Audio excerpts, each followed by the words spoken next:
जय हिंद स्टूडेंट्स। आज इस वीडियो में हम क्लास 9 की बुक मोमेंट्स का chapter number 1 the lost child यानी खोया हुआ बच्चा पढ़ने वाले हैं। इसे इंडियन राइटर मुल्कराज आनंद ने लिखा है और ये कहानी है एक ऐसे बच्चे की जो कि पेरेंट्स के साथ मेले में जाता है और वहाँ खो जाता है। It was the festival of spring. Spring यानी कि बसंत ऋतु, वो सीजन, वो ऋतु जो कि शीत ऋतु या विंटर्स के बाद आता है। तो बसंत ऋतु का मेला लगा हुआ था। From the wintry shades of narrow lanes and alleys emerged a gaily clad humanity. Students, क्योंकि सर्दियों के बाद थोड़ी थोड़ी धूप निकलने लगती है जब बसंत ऋतु आती है, तो वो जो हल्की हल्की धूप थी, उस धूप में से जो छाया पड़ती थी नैरो लेन्स यानी सकरी गलियां और एलीज यानी कि जो दो बिल्डिंग्स के बीच में जो निकलने की थोड़ी सी जगह होती है, जो पैसेज होता है, तो इन सकरी गलियों में से, इन सकरे रास्तों में से अचानक से इमर्ज यानी कि प्रकट हुआ अ गेली क्लैड ह्यूमैनिटी। गेली मतलब हैप्पीली, क्लैड मीन्स क्लोथ यानी कपड़े जो पहने हुए थे जिससे वो कवर्ड था, और ह्यूमैनिटी का मतलब है यहाँ ह्यूमन बीइंग यानी कि इस बच्चे की बात हो रही है। तो हल्की हल्की धूप में थोड़ी थोड़ी छाया जो उन सकरी गलियों, उन सकरे रास्तों पर पड़ रही है, वहां पर इस बच्चे के ड्रेस सेंस की बात हो रही है।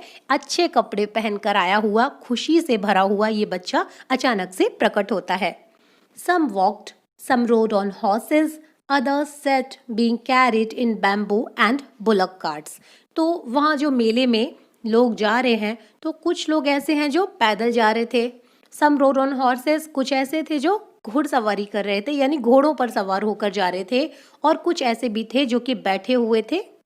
Being carried in bamboo and bullock carts, bamboo यानी कि बांस और बुलक कार्ट्स यानी कि बैलगाड़ी। तो वो बैलगाड़ी जिसमें बैल लगे होते हैं और पीछे बांस का एक स्ट्रक्चर होता है जिसमें लोग बैठ कर जाते हैं। तो कुछ ऐसे भी लोग थे जो कि बैलगाड़ियों में बैठे हुए थे और बैलगाड़ियों के द्वारा ले जाए जा रहे थे। One little boy run between his father's legs, एक छोटा लड़का अपने पिता के पैरों के बीच में से भाग रहा था यानी कि शैतानी कर रहा था। Brimming over with life and laughter, brimming means to be full of something, to be kind of overflowing. तो कोई चीज़ इतनी ज़्यादा भरी हो ना कि वो लगभग ओवरफ्लो हो रही हो, तो उसे ब्रिमिंग कहते हैं। तो ये जो बच्चा था, ये लाइफ यानी ज़िंदगी से, और लाफ्टर मतलब हंसी से बिल्कुल भरा हुआ था, ओवरफ्लो हो रहा था, यानी कि बहुत ज़्यादा ये जिंदा दिली के साथ शैतानी कर रहा था, खुश हो रहा था और बहुत हंस रहा था।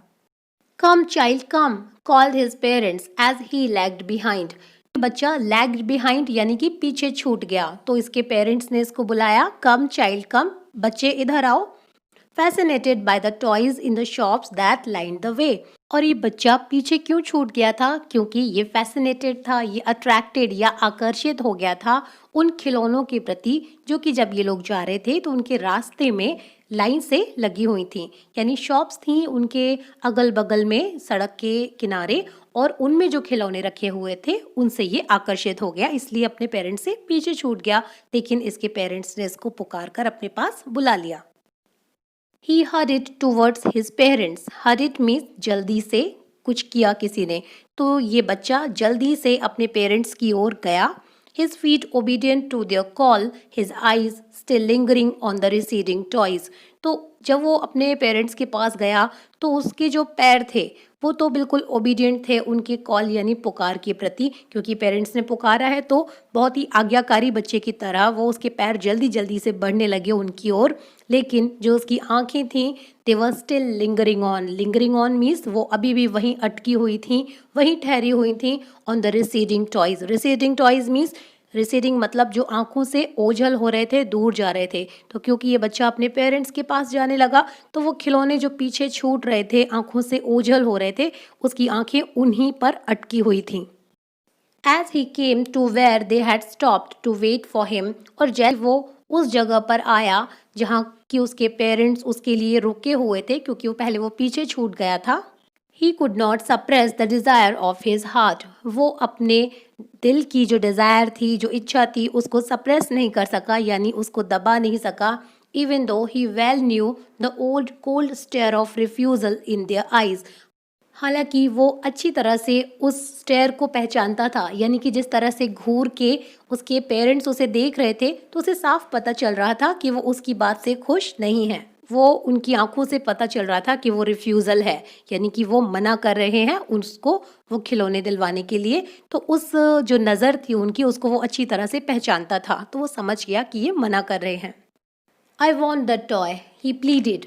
उसने रिक्वेस्ट की, प्लीडेड यानी कि उसने प्रार्थना की कि मुझे वो खिलौना चाहिए। His father looked at him red eyed. उसके पिता ने उसकी तरफ लाल आंखें करके देखा, यानी गुस्से से देखा। In his familiar tyrants way. Students, tyrant का मतलब होता है तानाशाह, यानी एक ऐसा रूलर जो कि लोगों का शोषण करे और क्रूअल तरीके से उनको दबा दे। तो उनका वही परिचित जो अंदाज था उसके पेरेंट्स का, दबाने वाला। His mother melted by the free spirit of the day was tender and giving him her finger to hold. लेकिन जो उसकी माँ थी वो मेल्ट हो गई, वो बिल्कुल पिघल गई bye the free spirit of the day, क्योंकि वो एक खुशी का दिन था, सारे लोग मेले में जा रहे थे, मेला लगा हुआ था और बच्चा भी छोटा था, तो उसकी माँ का दिल पिघल गया और वो टेंडर थी। Students, being tender means showing love and kindness.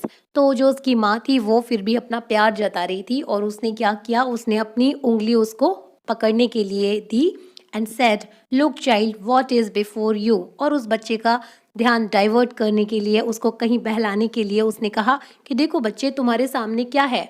It was a flowering mustard field. और सामने क्या था, सामने एक फ्लावरिंग यानी फूल खिलता हुआ, यानी खिले हुए फूलों वाला मस्टर्ड फील्ड था, यानी कि सरसों का खेत था। पेल लाइक मेल्टिंग गोल्ड, और वो पिघलते हुए सोने के जितना पीला था। As it swept across miles and miles of even land, और एक जैसी लैंड नजर आ रही थी। माइल्स एंड माइल्स यानी कि ऐसा लग रहा था जैसे मीलों दूर तक वही सरसों का खेत ही स्वेप्ट यानी कि स्प्रेड था, फैला हुआ था। A group of dragonflies were bustling about on their gaudy purple wings, intercepting the flight of a lone black bee or butterfly in search of sweetness from the flowers. अब आपको वो नज़ारे बताए गए हैं जो उन सरसों के खेत के पास से जब ये फैमिली गुजर रही है तो उन्हें नज़र आ रहे हैं। A group of dragon flies, students dragon fly आपको अभी स्क्रीन पर नज़र आ रही है। तो एक ग्रुप है, बहुत सारा एक झुंड है जिसमें कई सारी ड्रैगन फ्लाइज हैं। तो वो क्या कर रही हैं, वो बसलिंग कर रही हैं। बसलिंग मतलब वो हलचल मचाती हुई, शोर मचाती हुई तेजी से इधर उधर जा रही हैं। और जो उनकी गॉडी यानी शोक चटकीले ब्राइट कलर्स वाली जो पर्पल विंग्स हैं, यानी कि जो बैगनी रंग के उनके शोक चटकीले पंख हैं, वो उनको फ्लैप करती हुई जा रही हैं। और साथ ही साथ जब ये उड़ रही हैं तो ये इंटरसेप्ट कर रही हैं, यानी ये उस उड़ान को, फ्लाइट यानी उड़ान, उस उड़ान को काट रही हैं जो कि किसकी है, जो है ब्लैक बी यानी काली मधुमक्खी की, बटरफ्लाई की, बटरफ्लाई यानी तितली की। तो ये जो ब्लैक बी है, काली मधुमक्खी है, ये जो तितली है, ये क्यों आई है, ये आई है उन जो फ्लावर्स हैं, जो मस्टर्ड फील्ड्स में फ्लावर्स लगे हुए हैं, फूल लगे हुए हैं, उनकी स्वीटनेस की तलाश में आई हैं। क्योंकि हम जानते हैं कि ये जो तितलियां हैं, मधुमक्खियां हैं, ये फूलों का रस चूसती हैं, तो ये उसकी तलाश में आई हैं और उनकी उड़ान को ये जो झुंड है ये इंटरसेप्ट कर रहा है, यानी उनका रास्ता काट रहा है। The child followed them in the air with his gaze. तो अपनी गेज यानी अपनी नज़र से ही इस बच्चे ने इन सबको फॉलो किया, यानी जो उसकी नज़र है वो इन सब पर टिकी रही जिस तरह ये उड़ रहे थे। Till one of them would still its wings.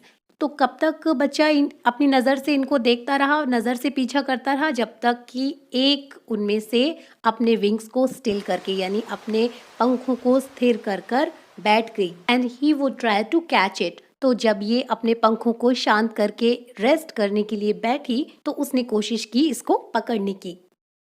But it would go fluttering flapping up into the air. लेकिन ये फ्लटर करती हुई यानी फड़फड़ाती हुई, फ्लैपिंग अपने पंखों को ऐसे फ्लैप करती हुई ये हवा में उड़ गई।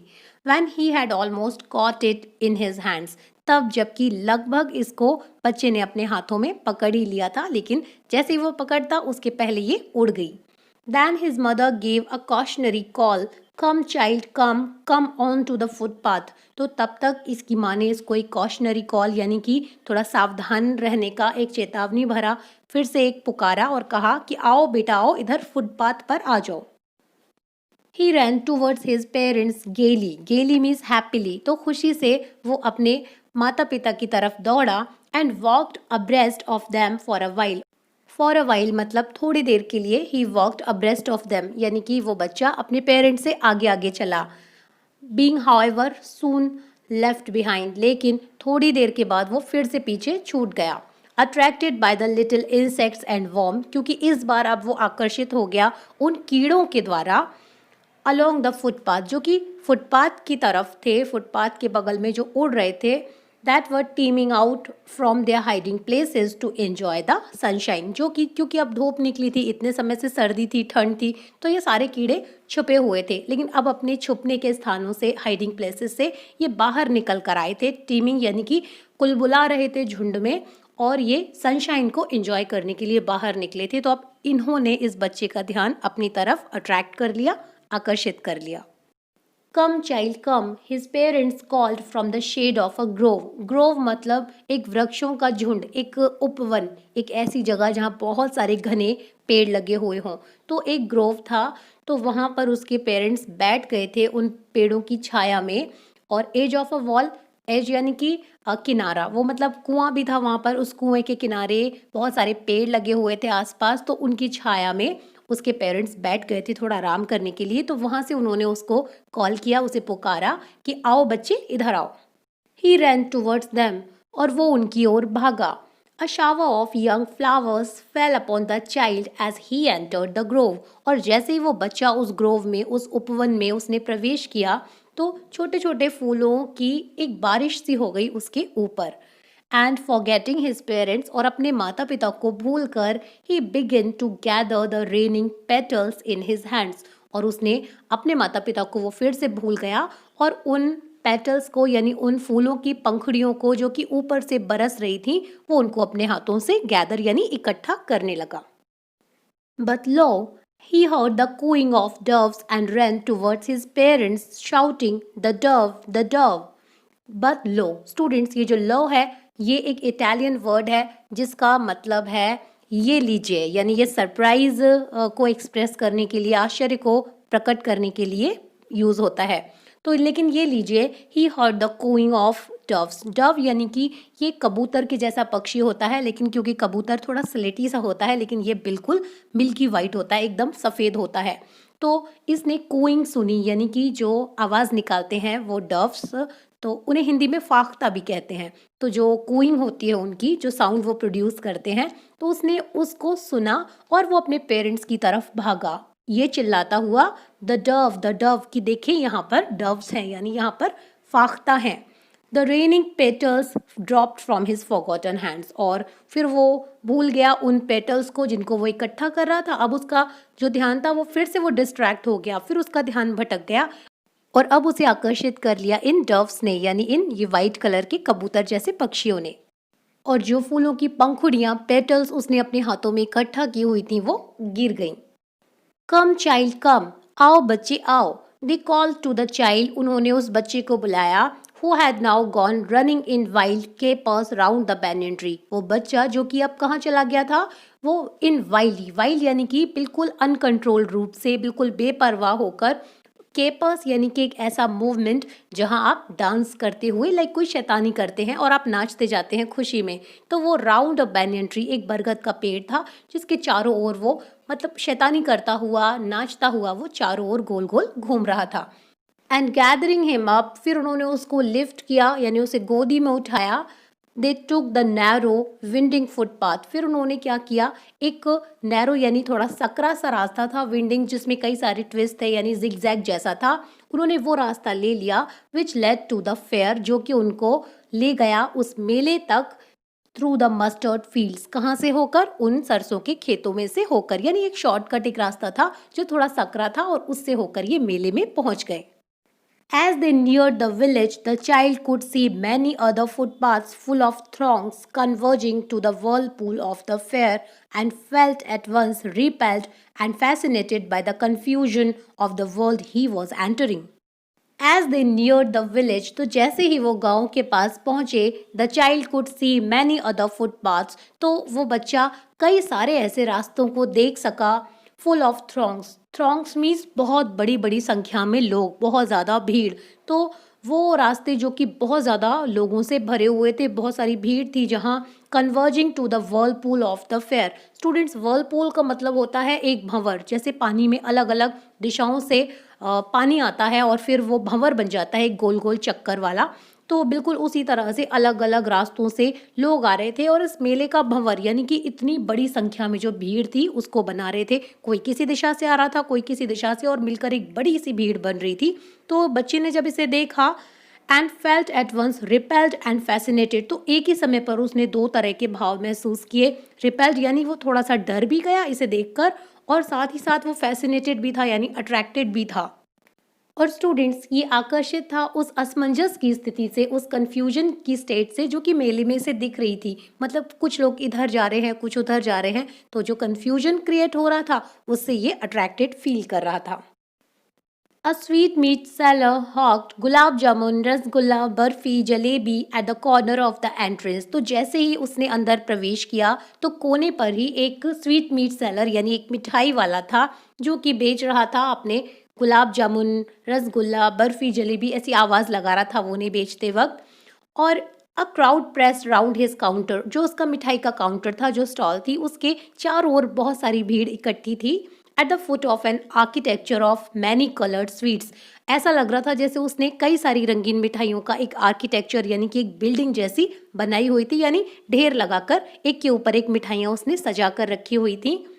Decorated with leaves of silver and gold, वो मिठाइयाँ जो कि सजी हुई थी, पतली पतली लेयर्स थी सोने और चांदी की। जो चांदी का वर्क लगता है मिठाइयों पर, तो वैसा ही चांदी और सोने का वर्क लगाकर उसने उनको सजाया हुआ था।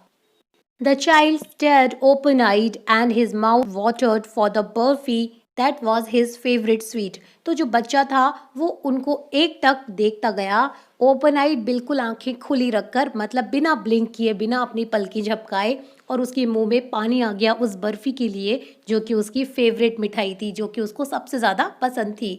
I want that barfi, he slowly murmured. उसने धीरे से ही बुदबुदाया, धीरे से कम आवाज़ में कहा कि मुझे वो बर्फी चाहिए।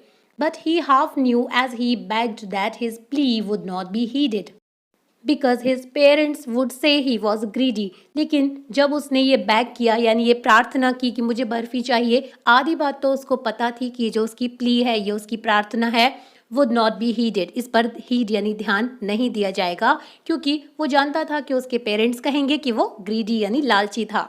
So without waiting for an answer he moved on, इसलिए बिना किसी जवाब का इंतजार किए हुए वो आगे बढ़ गया। अ फ्लावर सेलर हॉक्ड, वहीं एक फ्लावर सेलर था, फूल विक्रेता था, तो वो भी अपना सामान आवाज़ें लगाकर बेच रहा था। A garland of gulmohar, a garland of gulmohar, यानी गुलमोहर के फूल की बनी हुई मालाएं, गुलमोहर के फूल की बनी मालाएं।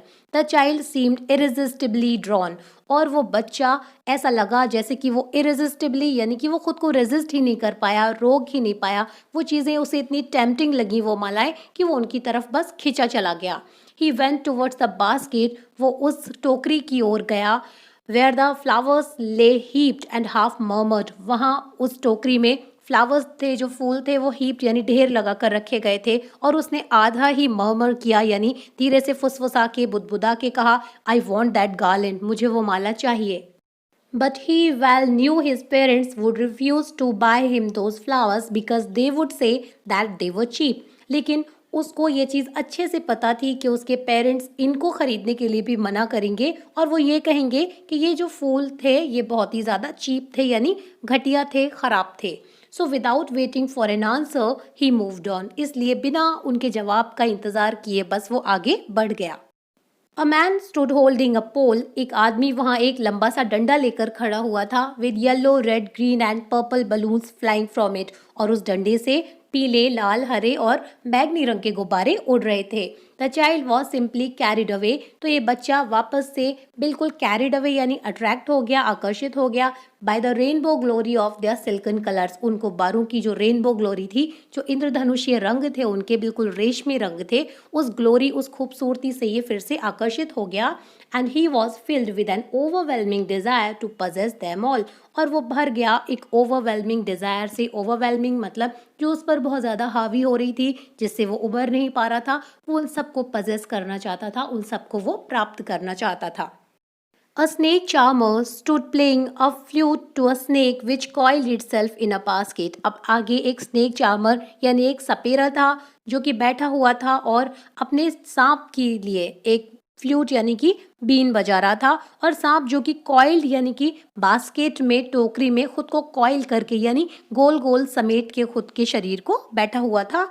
It had raised in a graceful bend like the neck of a swan. स्वान यानी कि जो हंस होता है उसकी जो गर्दन होती है जिस तरह से वो मुड़ी हुई होती है उसी तरह से इस सांप का जो सिर था जो फन था वो भी एक ग्रेसफुल उसी खूबसूरत शोक अंदाज में मुड़ा हुआ था.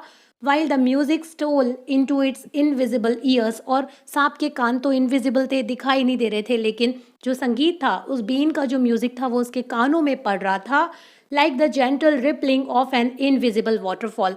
जिस तरह से वाटरफॉल होता है तो वो जब गिरता है तो पानी की लहरें जैसी बनती हैं तो वो लहरों का जो मूवमेंट होता है ठीक उसी तरह से ये सांप अपने फन को उस म्यूजिक की धुन पर उसी तरह से मूव कर रहा था. The child went towards the snake charmer. वो बच्चा उस सपेरे के पास गया. But knowing his parents had forbidden him to hear such coarse music as the snake charmer played he proceeded father. तो लेकिन फिर वो ये जानता था कि उसके माता पिता ने उसे मना किया है इस प्रकार का कोर्स यानी भद्दा अगली अनप्लेजेंट सा म्यूजिक सुनने के लिए. तो जो म्यूजिक स्नेक चार्मर यानी सपेरा बजा रहा था उसके माता पिता के अनुसार वो बड़ा खराब म्यूजिक था और उन्होंने मना किया था उससे तो इसलिए वो फादर यानी और दूर आगे बढ़ गया. There was a roundabout in full swing. In full swing मतलब पूरी स्पीड में एक roundabout यानी कि झूला था जो कि घूम रहा था. Men, women and children carried away in a whirling motion जिसमें आदमी, औरत और बच्चे सभी एक whirling motion में यानी गोल गोल चक्कर खाती हुई गति में shrieked and cried with dizzy laughter. Dizzy यानी कि उनको सिर चकरा रहा था और वो फिर भी वो बहुत तेज तेज हंसे जा रहे थे. Shrieked यानी चीख रहे थे. Cried यानी जोर जोर से चिल्ला रहे थे. The child watch them intently. तो लड़के ने उसे बड़े सीरियसली देखा उस झूले को उन लोगों को. Then he made a bold request. और फिर हिम्मत करके उसने एक रिक्वेस्ट कर ही दी एक प्रार्थना की. I want to go on the round about please father mother. कि मम्मी पापा प्लीज मैं उस झूले में जाना चाहता हूँ. There was no reply. He turn to look at his parents. लेकिन वहाँ से कोई जवाब नहीं था. वो मुड़ा अपने पेरेंट्स की तरफ देखने के लिए. They were not there ahead of him. लेकिन उसने देखा कि वो उससे आगे वहाँ थे ही नहीं. He turn to look on either side. और वो फिर दूसरी तरफ मुड़ा उनको देखने के लिए. They were not there. वो वहाँ भी नहीं थे. He looked behind. उसने पीछे देखा. There was no sign of them. लेकिन पीछे भी उनका कहीं कोई नामो निशान नहीं था. A full deep cry rose within his dry throat and with a sudden jerk of his body he ran from where he stood, crying in real fear, "Mother, father." A full deep cry rose within his dry throat. तो उस बच्चे के सूखे से गले में से एक गहरी और काफ़ी तेज़ आवाज़ एक चीख निकली. And with a sudden jerk of his body. और अपने शरीर में थोड़ा अचानक झटका सा देकर he ran from where he stood. जहाँ वो खड़ा था वो वहाँ से भागा. Crying in real fear. अब असली डर में वो बिल्कुल चिल्लाता हुआ रोता हुआ मदर फादर यानी मम्मी पापा ऐसे चिल्लाता हुआ वो वहाँ से भागा. Tears roll down from his eyes. उसकी आंखों से आंसू नीचे गिरने लगे बहने लगे. Hot and fierce. वो आंसू जो कि गर्म थे और फियर्स थे यानी बहुत ही बुरी तरह से भयानक तौर पर बह रहे थे. His flushed face was conversed with fear. उसका जो फ्लश्ड फेस था यानी जो उसका लाल पड़ गया था चेहरा वो it was conversed with fear. Conversed मतलब इट वॉज शेकिंग. वो बिल्कुल कांप रहा था डर के कारण. Panic stricken he ran to one side first. Panic stricken यानी वो बहुत ज़्यादा पैनिक कर रहा था और बहुत ही ज़्यादा घबरा रहा था. तो पहले वो एक तरफ भागा देन टू द अदर. फिर वो दूसरी तरफ भागा. Hither and thither in all directions. इधर एंड दिदर मतलब इधर उधर. वो हर दिशा में हर डायरेक्शन में भागा. Knowing not where to go. उसे पता नहीं था कि वो कहाँ जाए. Mother father he wailed. Students wail means बिल्कुल बिलख बिलख कर रोना विलाप करना. तो वो बहुत तेज़ रोकर बिलख कर वो चिल्लाता है माँ पिताजी. हिज येलो टर्बन केम अनटाइड. और जो उसकी पीले रंग की पगड़ी वो पहना हुआ था वो खुल गई. And his clothes became muddy. और उसके जो कपड़े थे वो बिल्कुल मिट्टी में सन गए. Having run to and fro in a rage of running. तो जब वो टू एंड फ्रो मतलब इधर उधर in a rage of running, बिल्कुल एक आवेश में आकर, तैश में आकर वो पहले भागता है इधर उधर, और उसके बाद जब वो भाग लेता है फॉर अ वाइल यानी थोड़ी देर के लिए, ही स्टूड डिफीटेड, फिर वो वहां खड़ा हो गया डिफीटेड, बिल्कुल हारा हुआ। हिज क्राइज सप्रेस्ड इनटू सॉब्स, और अभी तक जो उसकी चीखें थीं वो बिल्कुल दब गईं, कम होकर वो उसकी सिसकियां बन गईं। At little distances on the green grass he could see, तो थोड़ी दूर पर जो हरी घास थी जहाँ की वो देख सकता था, थ्रू हिज फिल्मी आईज, उसकी जो धुंधली सी आंखें हो गई हैं अब रो रो कर, मानो कि उसकी आंखों के सामने एक फिल्म सी छा गई है। वो फिल्म किसकी है? आंसुओं की, क्योंकि वो काफी रो चुका है। He could see through his filmy eyes men and women talking, तो उन आंखों से उसने क्या देखा? आदमी और औरतों को बात करते हुए देखा।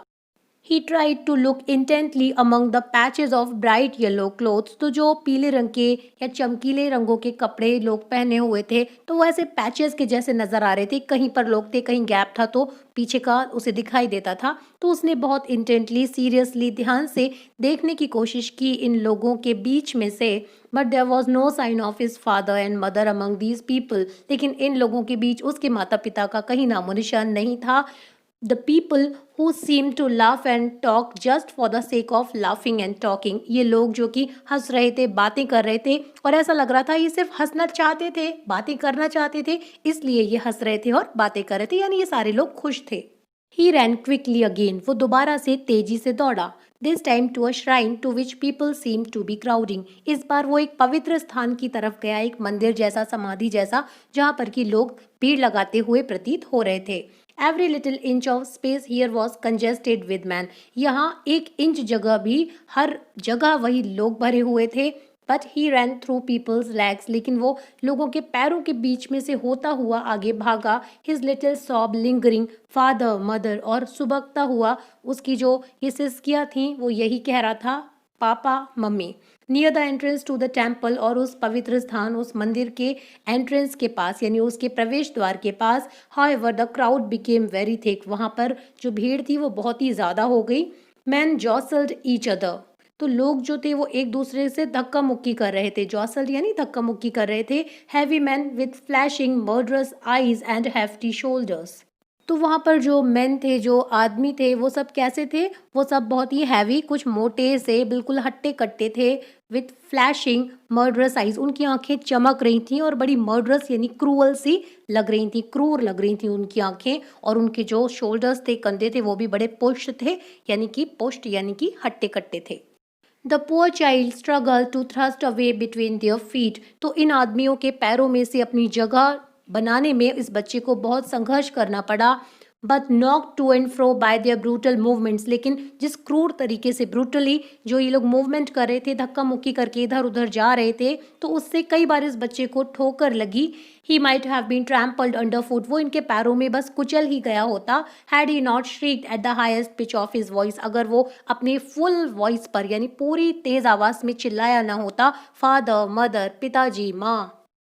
A man in the surging crowd heard his cry, तो एक आदमी जो कि उस सर्जिंग क्राउड यानी बढ़ती हुई भीड़ में था, उसने उस बच्चे की क्राई यानी चीखों को, रोने को सुना। And stooping with great difficulty, stoop मतलब नीचे झुकना, और नीचे बड़ी मुश्किल से झुकते हुए, ही lifted him up in his arms, उसने उसको अपनी बाहों में उठा लिया, यानी गोद में उठा लिया। How did you get here child, उसने पूछा कि बेटा तुम यहाँ कैसे आए। हुज बेबी आर यू, तुम किसके बच्चे हो। The man asked as he steered clear of the mass, तो जब वो आदमी उस मास यानी क्राउड में से बाहर की तरफ निकलकर उसको ले जा रहा है बच्चे को, तो उसने ऐसा पूछा। The child wept more bitterly than ever now and only cried, I want my mother, I want my father, लेकिन बच्चा पहले से और भी ज़्यादा बुरी तरह से रोने लगा और बस वो यही चिल्लाने लगा कि मुझे मेरी माँ चाहिए, मुझे मेरे पिताजी चाहिए। The man tried to soothe him by taking him to the round about, तो उस आदमी ने उसे सूद करने के लिए, उसे थोड़ा सा कंफर्टेबल करने के लिए, चुप कराने के लिए, वो उसको उसी झूले की तरफ लेकर गया। Will you have a ride on the horse, और उसने पूछा क्या तुम इस घोड़े की सवारी करोगे। He gently asked as he approach the ring, तो जब वो उस रिंग जहाँ पर घुड़सवारी हो रही थी वो वहाँ नज़दीक गया, तो उसने ऐसा पूछा बड़े ही जेंटली यानी बहुत ही प्यार से, अच्छी तरह से। The child's throat tore into 1,000 shrill sobs and he only shouted, I want my mother, I want my father. तो इसके जवाब में उस बच्चे के गले से हज़ारों सिसकियाँ जो कि श्रिल थीं, यानी बिल्कुल चीखती हुई, चुभती हुई, कानों में बहुत तेज़ आवाज़ की जो सिसकियाँ थीं वो हज़ारों निकलीं और उसने सिर्फ़ इतना ही चिल्ला के कहा कि मुझे मेरी माँ चाहिए, मुझे मेरे पापा चाहिए। The man headed towards the place where the snake charmer still played on the flute to the swaying cobra. तो अब वो आदमी उस स्थान की तरफ गया जहाँ पर कि वो सपेरा अभी भी उस स्वेइंग कोबरा यानी हवा में लहराते हुए कोबरा के लिए बीन बजा रहा था। Listen to that nice music child, he pleaded. उसने बच्चे से प्रार्थना की कि बेटा उस अच्छे से संगीत को सुनो। But the child shut his years with his fingers, लेकिन अपने कानों को उस बच्चे ने अपनी उंगलियों से बंद कर लिया। And shouted his double pitch strain, और फिर अपनी दुगनी आवाज में बहुत तेज चिल्ला के उसने चिल्लाया, आई want my mother, I want my father, मुझे मेरी माँ चाहिए, मुझे मेरे पापा चाहिए। The man took him near the balloons, thinking the bright colors of the balloons would distract the child's attention and quieten him. तो फिर वो आदमी उसको उन गुब्बारों के पास ले गया ये सोचकर कि जो चमकीले कलर्स हैं, जो रंग हैं उन गुब्बारों के, वो डिस्ट्रैक्ट कर देंगे, मतलब उस बच्चे का अटेंशन यानी ध्यान भटका देंगे। एंड क्वाइटन हिम, और उसको चुप कर देंगे। Would you like a rainbow coloured balloon, क्या तुमको एक ये इंद्रधनुष के रंग का गुब्बारा चाहिए? ही परसुएसिवली आस्क्ड, उसने उसको परसुएट करते हुए यानी कि अपनी बात मनवाने के अंदाज में उससे कहा। The child turn his eyes from the flying balloons and just sobbed, तो उन उड़ते हुए गुब्बारों से लड़के ने अपनी आंखें फिरा ली, अलग कर ली, और उसने सिर्फ सिसक के यही कहा, I want my mother, I want my father, मुझे मेरी माँ चाहिए, मुझे मेरे पापा चाहिए। The man still trying to make the child happy, वो आदमी अभी भी उस बच्चे को खुश करने की कोशिश करता हुआ for him to the gate, उसे एक दरवाजे जो गेट था वहां लेकर गया। Where the flower seller sat, जहां पर की फूल विक्रेता बैठा हुआ था। Look, can you smell those nice flowers child, उसने कहा कि बेटा क्या तुम उन अच्छे से फूलों को सूंघ सकते हो? Would you like a garland to put round your neck, क्या तुम अपनी गर्दन के चारों ओर या गर्दन में पहनने के लिए एक गार्लैंड यानी माला चाहोगे? The child turn his nose away from the basket, उस टोकरी से लड़के ने अपनी नाक घुमाकर दूर कर ली। एंड रिट्रेटेड हिज सॉब, और उसने अपनी सिसकी को ही रिट्रेट किया यानी दोहराया। I want my mother, I want my father, मुझे मेरी माँ चाहिए, मुझे मेरे पापा चाहिए। Thinking to humour his disconsolate charge by a gift of sweets, the man took him to the counter of the sweet shop. अपने इस डिसकॉन्सोलेट चार्ज को, यानी डिसकॉन्सोलेट मतलब कोई ऐसा जो बहुत नाखुश हो और जिसको किसी भी तरह से आराम नहीं पहुंचाया जा सकता, कंसोल नहीं किया जा सकता, और चार्ज का मतलब है यहाँ जिम्मेदारी। तो ये जो जिम्मा उसने लिया था बच्चे का, तो उस आदमी ने सोचा कि इसको ह्यूमर करने के लिए, इसे खुश करने के लिए इसको एक गिफ्ट दी जाए मिठाइयों की। तो ऐसा सोचकर वो उस आदमी उसको, the man took him to the counter of the sweet shop, वो आदमी उसको मिठाई की दुकान के काउंटर पर ले गया। What sweets would you like, child? He asked. उसने पूछा कि बच्चे तुम कौन सी मिठाइयाँ चाहोगे? The child turned his face from the sweet shop and only sobbed, I want my mother, I want my father. तो उस बच्चे ने अपना चेहरा उस मिठाई की दुकान से भी फेर लिया, मुंह फेर लिया, और उसने बस सुबक कर यही कहा कि मुझे मेरी माँ चाहिए, मुझे मेरे पापा चाहिए। और स्टूडेंट्स, ये स्टोरी इसी नोट पर आकर ख़त्म हो गई है।